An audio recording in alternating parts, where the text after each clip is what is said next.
अऊज़ु बिल्लाहि मिनश शैतानिर रजीम। बिस्मिल्लाहिर रहमानिर रहीम।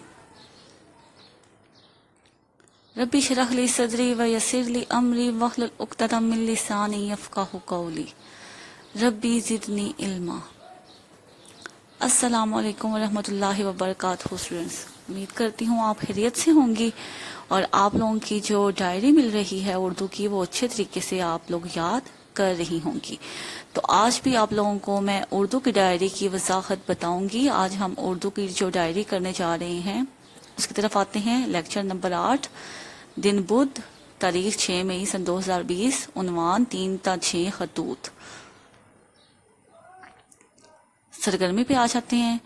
दोस्त के नाम तफरीही मकाम की सैर का अहवाल बयान करने का खत। आपने दोस्त के नाम खत लिखना है जिसमें आप किसी तफरीही मकाम पर गए हैं और उसका हाल आपने उसको खत के जरिए आगाह करना है। खत पढ़ने के मकासद की तरफ आ जाते हैं।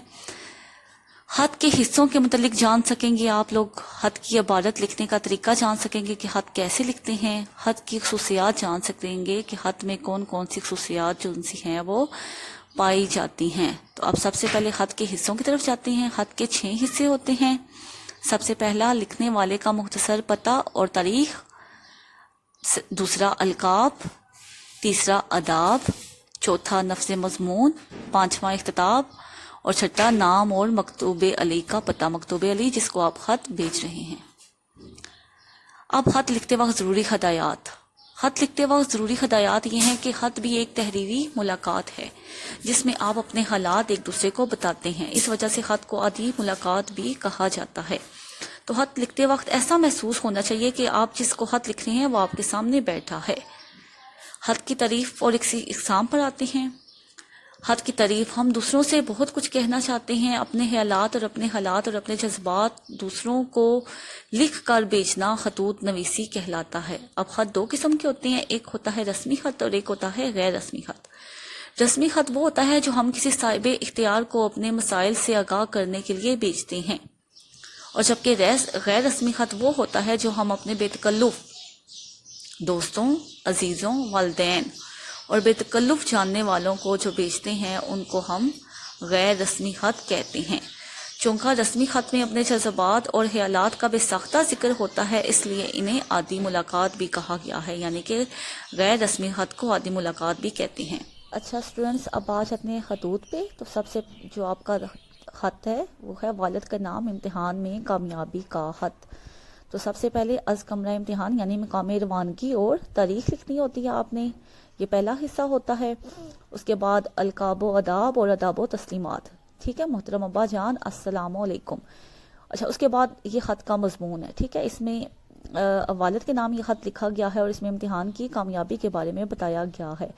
अच्छा जी, मुबारक हो, 1 अप्रैल आई, मेरी कामयाबी की खुशखबरी लाई। बेरंग सा स्कूल पहुंचा, स्कूल का वसी सहन तुलबा से भरपूर था। उस्ताद साहिबान तशरीफ़ ला रहे थे। 9 बज चुके थे। हेड मास्टर साहब जलवा अफरोज़ हुए। हर जमात की कितार लग गई मगर दिल धड़क रहे थे। मालूम नहीं क्या नतीजा निकले, पास हैं या फेल या ज़ेरे गौर। खुदा करके नतीजे की फहरिस्तें उस्तादा को मिली और वो खरामा अपनी जमात में गए। देखिए अब अल्फाज का चुनाव जो उनसा है वो कितना बेहतर किया गया है, बेहतर तरीके से ये किया गया है कि अल्फाज जो उनसे हैं वो किस तरह दिए गए हैं। आगे फिर वो बता रहे हैं कि जब सारे लड़के चले गए तो सिर्फ 9वीं जमात बैठी हुई थी जो हेड मास्टर की तरफ आंखें लगाए हुए थी। हेड मास्टर साहब उठे तो हमारे दिल मुस्तरब थे। उन्होंने नतीजा सुनाई बगैर पास होने वाले तुलबा को मुबारक दी और फेल होने वाले तुलबा को मायूसी से निकाल कर आइंदा साल ज्यादा मेहनत करके अच्छे नंबरों में पास होने की नसीहत की। अच्छा जी, फिर बताया गया है कि अपने वालिद को वो बता रहा है कि 5 लड़के जो से हैं वो फेल हुए और बाकी सारे हम पास हुए। हमारी खुशी का ठिकाना ना था, उछलते कूदते नाचते को जी कर रहा था। आखिर में देखिए आप सबको सलाम दिया गया है और फिर आखिर में आपकी जो भी आपका बेटा उसका नाम जो अलिफ बे जीम भी आप लिख सकते हैं। अब जो दूसरा है खत आपका खत नंबर 4 वो है वालदा के नाम गर्मियों की छुट्टियों में आने की इतला। इसमें वालदा को खत लिखा गया है और अपनी गर्मियों में छुट्टियों के आने में उनको इतला दी गई है। اچھا جی، میں نے 13 اپریل کو آپ کی خدمت میں خط لکھا، آج تک انتظار کر رہا ہوں، آپ کا گرامی نامہ آئے تو جواب کچھ عرض کروں مگر منتظر ہی رہا۔ اب مئی کا مہینہ ختم ہونے کا اور جون کی آمد ہے۔ یہ مہینہ خصوصی طور پر گرم ہوتا ہے، اس لیے موسم گرما میں اس تعطیلات ہوتی ہیں اس مہینے میں۔ امید ہے 10-12 تک تعطیلات ہو جائیں گی اور میں فوراً آپ کی خدمت میں پہنچنے کی کوشش کروں گا۔ اچھا جی، گھر آ کر ابا جان کا ہاتھ بٹاؤں گا، آپ گھی لکھ سکتی ہیں اور کاشتکاری میں ان کی مدد کروں گا۔ مجھے ہر وقت آپ کی صحت کا خیال ہے، خدا کرے کہ آپ کا سایہ ہمیشہ ہمارے سر پر قائم رہے۔ یہ دیکھیں، یہ سارا خط کا جو ہے وہ مضمون ہے۔ سب سے پہلے میں نے آپ کو حصہ بتا دیا، یہ سارا خط کا جو ہے وہ مضمون ہے۔ اس کے بعد جو 5واں خط ہے آپ کا، وہ ہے بڑے بھائی کے نام خیریت کا خط۔ بڑے بھائی کے نام آپ نے خیریت کا خط لکھتا ہے، ویسے ہی آپ نے لکھنا ہے از کم امتحان۔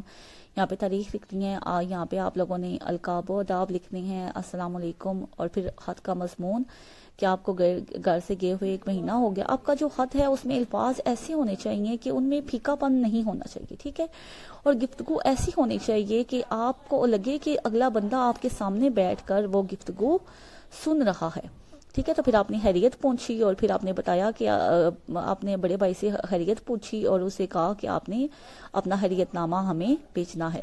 اس کے بعد آپا کے نام خیریت کا خط ہے، اس میں بھی آپا کو خط لکھا گیا ہے، بڑی بہن کو، اور سب سے پہلے خط شروع کیسے کرتے ہیں یہ آپ کو بتا دیا گیا ہے، اور اس کے بعد آپا کی خیریت جو سی ہے وہ دریافت کی گئی ہے۔ تو پھر ان کے بچے کے بارے میں بات کی گئی ہے کہ وہ اسکول جانے لگا ہے یا نہیں۔ پیاری بہن، بچوں کی بھلائی اسی میں ہے کہ وہ پڑھ لکھ کر بہترین آدمی بنے۔ ملک و قوم کو قابل آدمیوں کی بے حد ضرورت ہے۔ خاندان اور قبیلے کا نام اسی سے روشن ہوتا ہے اور یہی روشنی تمام متعلقین کی آنکھوں کے نور کو بڑھاتی ہے، ٹھیک ہے۔ تو یہ آپ لوگوں کے آج یہ جو خط تھے وہ خط نمبر 3، 4، 5، 6 یہ آپ لوگوں نے خط پڑھ لیے ہیں۔ امید کرتی ہوں کہ یہ خط آپ لوگوں کو سمجھ آ گئے ہوں گے۔ ڈائری اسٹوڈنٹس، آپ کی یہ ہے کہ آپ نے خط نمبر 3 تا 6 یاد کر کے لکھنے ہیں، یاد کر کے اپنے اچھے سے کیلیگرافی رائٹنگ میں ان کو لکھنا بھی ہے۔ لیکچر کا اختتام دعا پر کرتے ہیں۔ سبحانک اللہم و بحمدک، اشہد ان لا الہ الا انت، استغفرک و اتوب الیک۔ اللہ حافظ۔